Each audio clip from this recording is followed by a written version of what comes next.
Hello friends, तर मला वाटलं नव्हतं की पुन्हा एकदा मी हा व्हिडिओ घेऊन परत तुमच्या समोर येईल.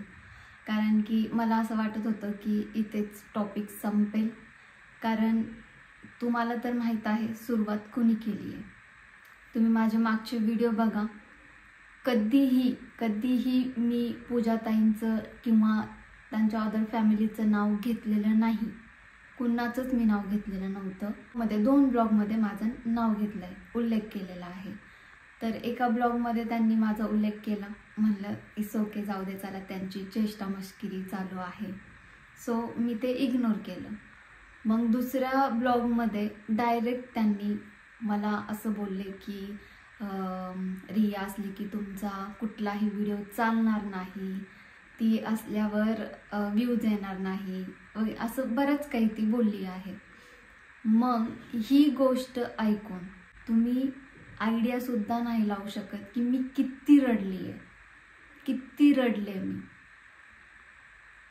आता मी सांगू पण नाही शकत. पूजाताई रडलं तर त्यांना नवरा आहे सावरायला, त्यांचे सगळे आहेत. मी इकडे बोलू पण नाही शकत. मी एकटी रूममध्ये रडत बसले. इतकी रडले मी म्हणलं जाऊ दे, चला, मी ती पण गोष्ट इग्नोर केली. बट जे कमेंट येत होते की हां बरोबर आहे, रिया अशीच आहे, रिया तशीच आहे. मग मला जी पूजाताई बोलल्या त्या पण गोष्टीचा मला हर्ट होत होता आणि इकडं कमेंट पण येत होत्या. मग म्हणलं नाही, मी का गप्प बसू. माझा अपमान झालाय, माझं इन्सल्ट झालंय. तुम्ही मला पनोती बोललात एका कलाकारला. ठीक आहे, मी मुलगी आहे, बट मुलगीमध्ये कलाकार आहे. तुम्ही त्या कलाकाराचा अपमान केला, इन्सल्ट केला, तर ते नाही सहन करू शकत. कुठलाही कलाकार सहन नाही करू शकत. तर मी एक मुलगी आहे. एक मुलीची इज्जतची मर्यादा ठेवून तुम्ही बोला. जो मागचा व्हिडिओ बनवला आहे त्यामध्ये मी एवढं असं काहीच बोललेलं नाही. मी पूजाताईंचं नाव घेतलंय त्याच्यामध्ये. मी पब्लिकला उत्तर दिलंय आणि सांगितलंय की मला काय काय जमतं. मी तुमच्या शिक्षणावर नाही बोलले. मी त्याच्यामध्ये असं बोलले का की ह्या शिकल्या नाही, मी खूप शिकली आहे, ह्यांना हे येत नाही, मला हे येतं. मी नाही बोलले. मला काय काय जमतं मी ते बोलली आहे. आणि अजून मला 3 गोष्टी येतात, पण आता मी नाही सांगणार ते. नाही तर परत बोलताल की हां आम्हाला तू शिकवती का, आम्हाला असं तसं खूप काही. आणि माझ्या ब्लॉगच्या खाली कमेंट्स माझ्या अगेन्स्ट नाही. मी असं नाही म्हणत की जे ते चुकलेले आहेत. जसं त्यांनी व्हिडिओ दाखवून एक पॉईंट बोललेत ना, तसं मी पण तुम्हाला व्हिडिओ दाखवून एक पॉईंट बोलते की कशा पद्धतीने मला बोललेलं गेलंय. मी काय केलं, एवढं काय केले मी आले, माझं काम केलं तुम्हाला, तर मी त्रास पण देत नाही तिथे येऊन, काहीच नाही. येतो, शूट करतो, जातो आम्ही. काय एवढं त्याच्यामध्ये तुम्ही असं बोललात मला, काही गरजच नव्हती. हे बघा, नवऱ्याला बोलू शकणारच ना. आणि कुठली पण बायको बोलणार नवऱ्याला, हा तुम्ही कुठे गेला होता, काय करत होता, इतका उशीर का झाला यायला इथे. बरोबर आहे. 100% हक्क नाही, 1000% हक्क आहे बायकोला नवऱ्याला विचारायचं की कुठं गेला होता तुम्ही.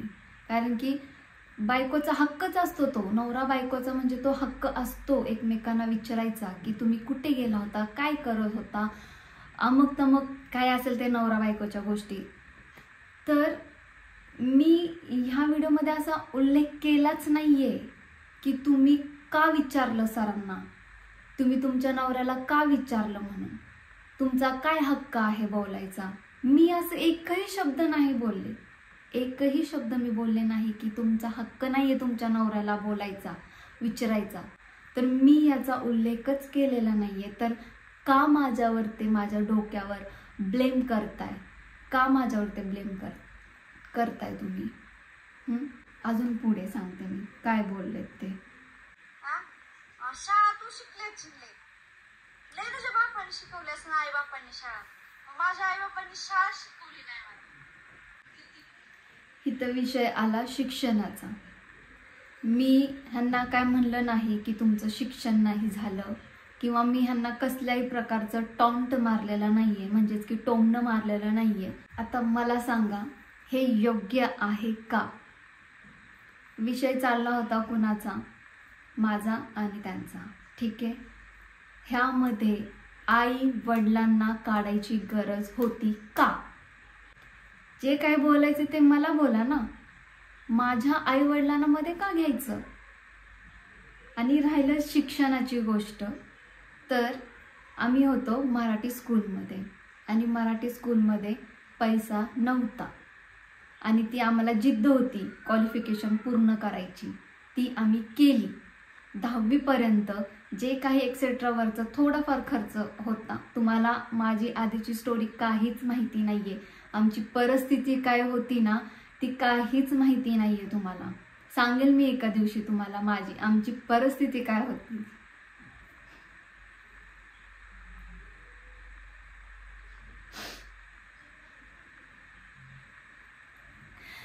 असू द्या, मी एक दिवशी नक्कीच व्हिडिओ बनवेन आमची परिस्थिती काय होती आधीची. ती जिद्द होती आम्हाला सगळ्या बहिणींना, भावांना की शिक्षण पूर्ण करायचं. कुणी बोलायला नाही पाहिजे की बाबा ही शिकली नाही, ही शिकली नाही म्हणून. शिक्षण पूर्ण करायचं होतं. सो 10वी पर्यंत मम्मीनी पप्पानी शिकवलं आम्हाला. मग त्यानंतर ना, म्हणजे सगळेजण, माझी मोठी बहीण, माझी 2 नंबरची बहीण, आम्ही सगळे, म्हणजे आधी ते जॉब करत होते. ते जॉब करता करता त्यांनी त्यांचं शिक्षण पूर्ण केलं. मग थोडंफार 11वी 12वीला त्यांनी मलाही सपोर्ट केलं. माझे फी वगैरे ते भरायचे. आणि मग नंतर ना जशी माझी 12वी झाली, मग त्या पुढचं शिक्षण, माझी 12वी झाल्या मी सुद्धा जॉबला लागले. आणि जॉबला लागल्यानंतर माझं खर्च मी उचलायला लागले. आणि जॉब लागल्यानंतर पहिल्या पेमेंटमध्ये मला छोटासा मोबाईल घेतला. मोबाईल नव्हता तर मी आधी मोबाईल घेतला, सेकंड हँड मोबाईल घेतला ते पण. आणि मग नंतर ना मी कॉलेज करत जॉब करत होते. मग मी जॉबमध्ये माझी स्टडी करायचे. जे काही होमवर्क असेल ते मी माझ्या जॉबवरच करायचे. माझे फ्रेंड, सर लोकांनी पण मला खूप हेल्प केली. ते मला काय स्टडी आहे, काय आपण शिकले ते मला सांगायचे. आणि मी ती जॉबवर बसून माझं वेळ भेटलं की मी माझी स्टडी पूर्ण केली. असं तसं करून मी माझं ग्रॅज्युएशन पूर्ण केलं. तर ह्यामध्ये पूजाताई काय बोलल्या की असेल तुझा बाप लय मोठा, लय काय, आई वडिलांना मध्ये घ्यायला पाहिजे नव्हतं. पहिली गोष्ट ही, काहीच गरज नव्हती आई वडिलांना मध्ये घ्यायची. काय बोलायचे ते मला बोला, मी शांत बसेल. पण आई वडिलांना कृपया करून त्यांना मध्ये घेऊ नका. प्लीज, हात जोडून विनंती आहे, त्यांना मध्ये घेऊ नका. अजून पण सांगते पुढचं काय आहे ते.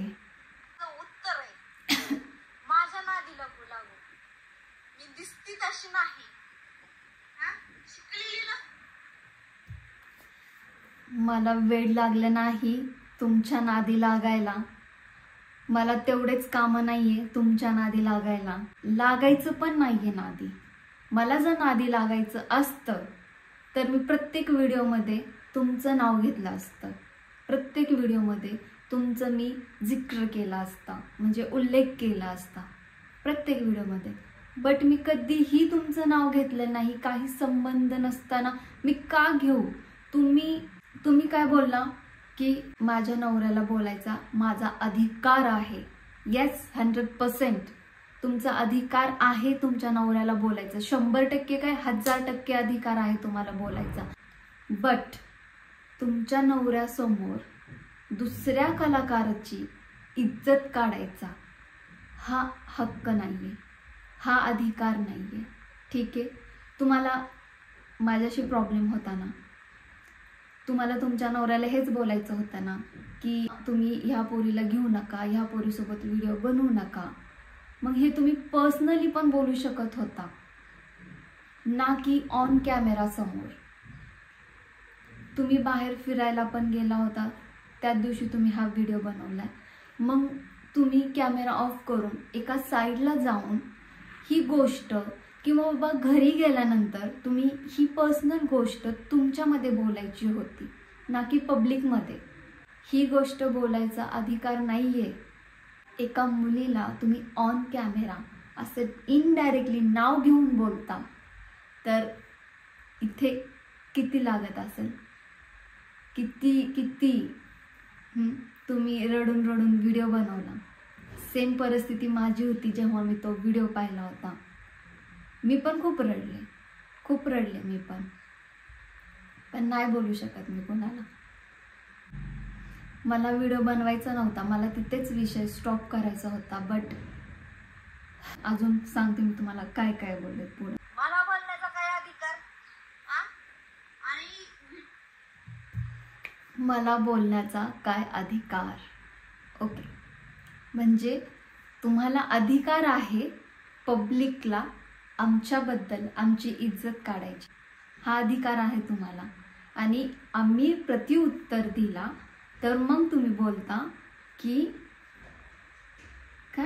काय अधिकार आहे. Wow, great, very nice.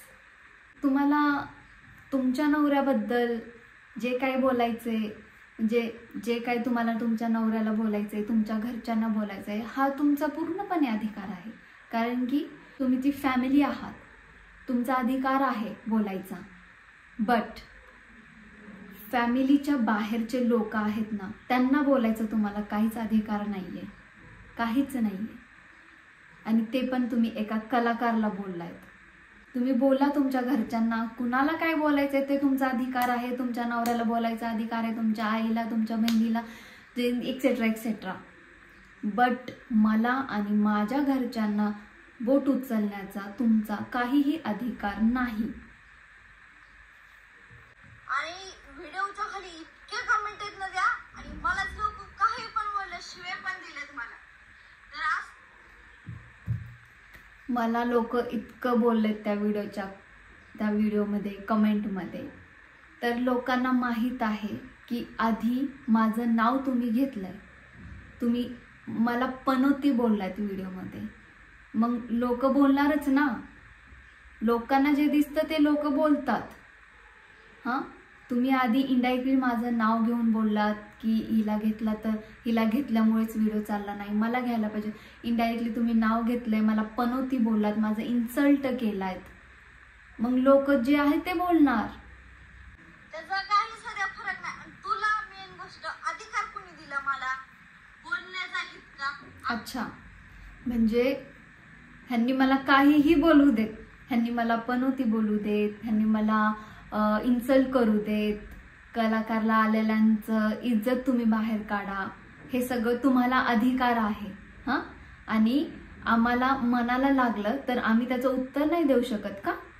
हां, मन आम्हाला पण आहे, त्रास आम्हाला पण होतो. मी काय लोखंडाची किंवा दगडाची बनलेली नाहीये. मला पण मन आहे, मला पण दुखतं, काळीज आहे, मला पण त्रास झाला मलाही तो व्हिडिओ बघून. पहिला व्हिडिओ तर मी इग्नोर केला, जाऊ दे म्हणलं, तुमची मस्ती चालू आहे. बट सेकंड व्हिडिओमध्ये तुम्ही असं बोट करून करून माझं नाव घेऊन बोललात, पनोती बोललात, की कोणीही शांत नाही बसू शकत, कोणीही नाही बसू शकत. सो अधिकार तुम्हालाच नाही. ठीक आहे. मला माहिती पैसे लागतात. आज पैसा आहे म्हणल्यावर सगळेच असतात. आजकाल सगळी मिळून तर पैशावर तर असतात ना. पैसे नसल्या कुठं काहीच नसतं. पैसे नसल्या सगळं बंदच असतं ग बाई. पैसा आहे म्हणून तर सगळी असतात. पैसा आहे म्हणून तर सगळेच असतात, सगळेच येतात. म्हणजे यांना काय बोलायचंय की मी पैशासाठी येते. ऑफकोर्स प्रत्येक आर्टिस्टला मानधन देणं त्यांचं हक्क आहे.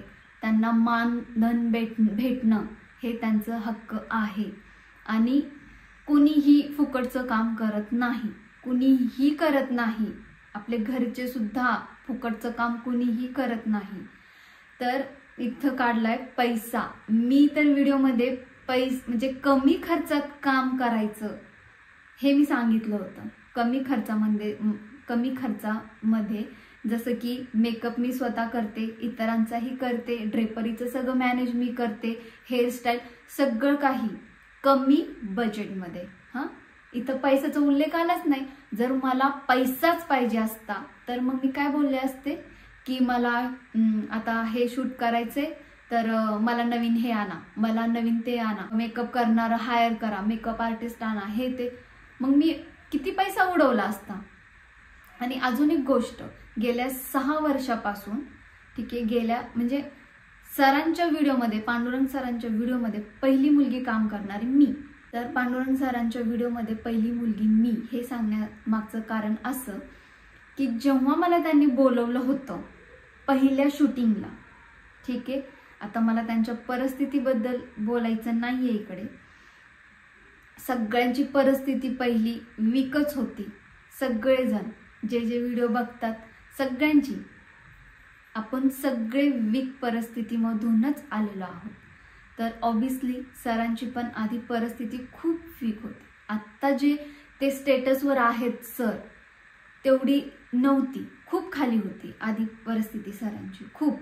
सर पण आधी जॉब करत होते, का तर त्यांची परिस्थिती वीक होती.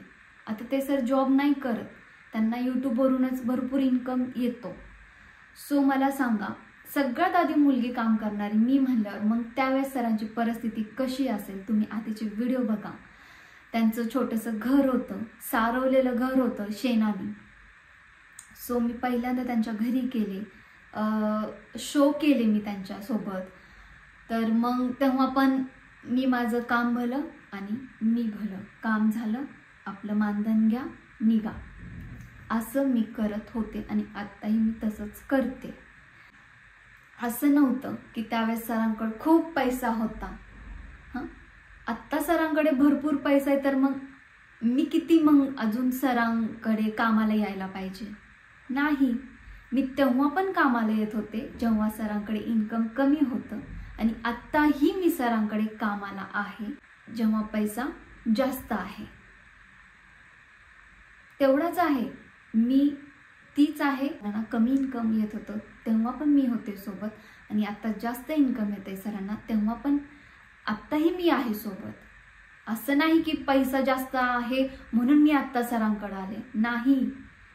खालच्या सर ज्यावेळेस खाली होते तेव्हापासून मी सरांसोबत आहे. आज सर इकडे लेवलला आहेत. ते बिचारे सरांची काही चूक नाही. ते बिचारे सर एवढी मेहनत करतात, एवढं कष्ट करतात ना, ते बाहेर आम्हाला माहिती आहे किती सर कष्ट राबतात. स्क्रिप्ट लिहा आणि आर्टिस्ट लोकांना गोळा करा, त्यांचे प्रॉब्लेम्स, की बाबा म्हणजे आर्टिस्ट गोळा करणं हे किती कठीण आहे ना, ते सरांनाच माहिती आहे. सगळ्यांचे काही ना काही प्रॉब्लेम असतात. बोलतात की सर मी जॉबला आहे, सर माझा असा प्रॉब्लेम, सर मग त्या जागी दुसरा माणूस उभा करा. म्हणजे इतकं म्हणजे डेंजर काम आहे ते. स्क्रिप्टमध्ये डोकं लावा, इतकं ना. ते सरांचा विषय वेगळा आहे. तर म्हणले ना पैसा आहे म्हणून सगळे आहे, तसं नाही. मी 7 सरांची, जेव्हा सरांना जास्त इन्कम नव्हता मी तेव्हापासून आहे सरांसोबत. तेव्हापासून मी सरांसोबत आहे. मी इन्कम नाही सांगू शकत किती आहे, बट त्या 3 का 4 पट कमी इन्कम होता जेव्हा मी जॉईन केलं होतं सरांना. आता खूप लेवलला आहेत सर, खूप. आणि हो, आणि मी आज जिथे पण आहे ना, आज जे तुम्ही मला ओळखतात ना, ते पांडुरंग सरांमुळेच मला ओळखतात. कारण की हे ब्लॉग, सोशल मीडिया हे मला काहीच एवढं माहिती नव्हतं. सरांमुळेच मी हे सगळं काही करू शकले. मलाही इन्कम येतं ते सरांमुळे. काय ते तर गुरु आहेत, आमचे गुरु आहेत. मी म्हणजे असं प्रयत्न करते की बाबा आपले व्हिडिओ चांगले चालायला पाहिजे. मी पण स्क्रिप्ट सुचवण्याचा प्रयत्न करते. मी पण सरांना सजेस्ट करते की आपण अशी स्टोरी करू, आपण तशी स्टोरी करू. आणि मी आत्ताही म्हणते की मी स्वतः म्हणतच नाही की तुम्ही मला घ्या म्हणून, हिरोईन म्हणून. मी सरांना हे पण म्हणलं की तुम्ही दुसऱ्या चांगल्या मॉडेलसोबत काम करा. मी हे पण म्हणते की सर तुम्ही चांगल्या मुलींसोबत काम करा, जेणेकरून आपले व्हिडिओ चालतील, म्हणजे आयडिया येतील कसे व्हिडिओ बनवायचे. मी हे पण सांगते, खोटं वाटत असेल तुम्ही विचारा सरांना. मी हे सुद्धा बोलते सरांना. पुढे बघूयात आपण. आणि यायचंच असलं तर माझ्या पुढे हिंमत असली तर मग मी दाखवते काय असेल ती माझी घरची हिम्मत असेल तर ये माझ्या पुढे. ओके, मी काय कोणाला घाबरत नाही, पहिली गोष्ट मी सांगते. आणि मी नॉर्मली का घेतेय, कारण एक रबर आहे, ठीक आहे. आपण रबरला इथून पण वळतो, इथून पण वळतो, ते खेचलं जातं. जेवढ्यात त्याच्यामध्ये स्किल आहे ती खेचले जाते. नंतर काय होते, ते तुटून जाते. सो रिलेशन ही त्याचसारखं असतं. त्याला आपण खेचणार आणि ते तुटून जाणार. म्हणजेच की मी इथून व्हिडिओ बनवणार, तिथून ते बनवणार, इकडून हे बनवणार, मी इकडून बनवणार. म्हणजे ते वाद होत जाणार आणि ते शेवटी स्फोट होणार. म्हणजेच की वेगवेगळे होणार, तुटणार ते नाते. असं नको व्हायला. मी असं नाही म्हणत की तुम्ही वाईट आहात, तुम्ही असे आहात, तुम्ही तसे आहात. मला माहीत आहे तुमची परिस्थिती काय आहे. मी तुम्हाला टॉन्ट मारलेला नाही. मी तुम्हाला खाली म्हणजे काय म्हणतात ते खालपणा दाखवला नाही. मी तुम्हाला बोललेच नाही. मी त्याच्यामध्ये मी माझ्या व्हिडिओमध्ये तुमचा उल्लेखच केलेला नाहीये. तुमचा उल्लेख मी केलाच नाहीये. काय बोलू मी अजून. तुम्ही पर मला धमकी दिली, माझे आई वडील काढलात तुम्ही. मी एवढं तरी नाही बोलले. मी नॉर्मलच बोलले. मला जे वाटलं, जे समोरची परिस्थिती मला भाग पाडली ते बोलायला, मी तेच बोलली. त्या व्यतिरिक्त मी तुमची फॅमिली नाही काढली, तुमचं नाव नाही घेतलं, काहीच नाही बोलले मी. पुढे बघूया आपण. आणि मी माफी तिची मागणार नाही. कमेंट म्हणजे आल्या तशा माझी माफी मागायला माझ्या स्ट्रेंथ चुकलंच नाही तिच्याकडे. मी काय अशी तिला व्हिडिओत बोलले, मी तिची माफी मागावं जाऊन बघूच ती का मंत्र्याची पोटची फिटची आहे ती तिची माफी मागायला. बघितलं तुम्ही, मंत्रीच्या पोटची फिटची.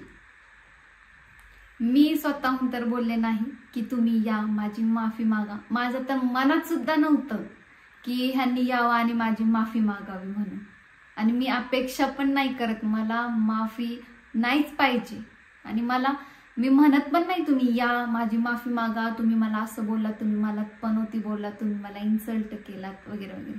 मला तुमची माफी नाही पाहिजे, नाहीच पाहिजे मला. आणि माझी मम्मी नेहमी माझी मम्मी बोलती की माफ करणाऱ्यापेक्षा माफी मागणारा खूप श्रेष्ठ असतो, असं माझी मम्मी पप्पा नेहमी बोलतात. सो मीच तुम्हाला सॉरी बोलते. माझ्याकडनं काही चुकलं असेल तर मला माफ करा. आणि प्लीज माझं नाव घेऊन माझी बदनामी करू नका. तुम्ही स्वतः सुरुवात केली ती एक्सेप्ट करा. आणि नंतरनं मी तुम्हाला उत्तर दिलं.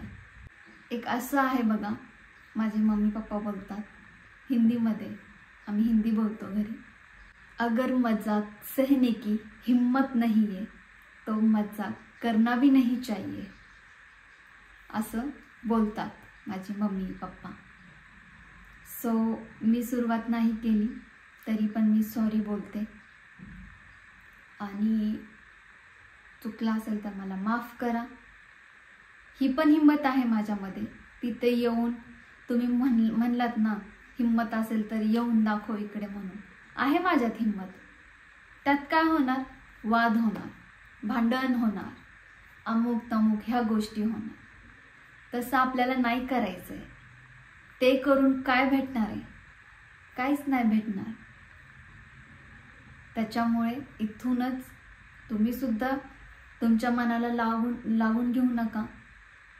मी सुद्धा माझ्या मनाला काही लागून नाही घेत. जे काही झालं ते ओके. सगळ्यांकडनं चुका होत असतात.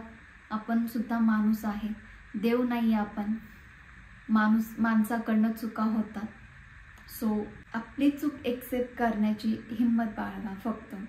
सॉरी पुन्हा एकदा. माझ्याकडनं तुमचं मन दुखवलं गेलं असेल.